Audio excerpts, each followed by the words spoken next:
skills training I've attended is the digital literacy.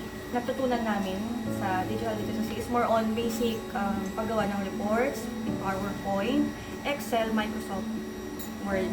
And then yung sa more on online naman is yung pag kung na-forgot mo yung password mo, paano mo siya i-retrieve. Then others is yung copy-paste, yung mga basics na mabilis matutunan.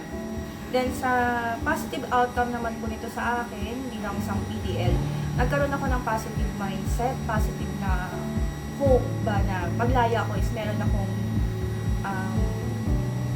meron naghihintay sa akin na pwede kong gawin. Kumbaga, nagbigay sa akin siya ng liwanag ba na meron pa akong pwedeng ibang gawin para sa buhay ko na mas maayos.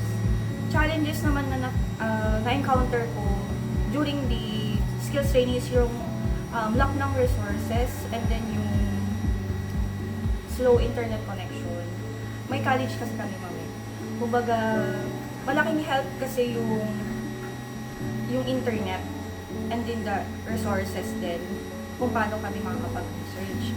Pero dahil nga po sa yung resources namin is lacking, we seek help po sa aming personnel. Dahil na rin po sa security purposes, na-limit po dapat yung access namin. Para naman po sa iba na gusto din pong mag-join, pwede ko pong ma-advise sa kanila para mag-join sila is i-encourage sila na mag-join. Kasi nga po, lalo na sa panahon ngayon, yung innovation po is masyado ng mabilis. Kumbaga, ngayon po kasi ang selling na, for example, yung selling na pagbibenta natin ng mga products natin is online selling na.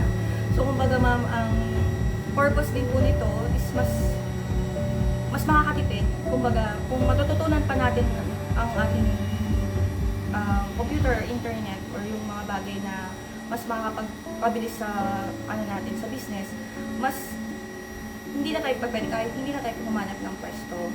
Kumbaga, meron na tayo sa online. Kumbaga, mas maraming ng market ba, na mga customers natin. Sa training na nangyari po sa amin sa digital literacy, nagpapasalamat po ako on behalf po sa mga naging kasama kong PDL kasi po malaking impact po sa amin at malaking pagbubukas ng mata sa amin na bukod sa mga ginagawa namin sa labas, meron pang naghihintay sa amin na mas magandang mangyayari sa buhay namin. Thank you po.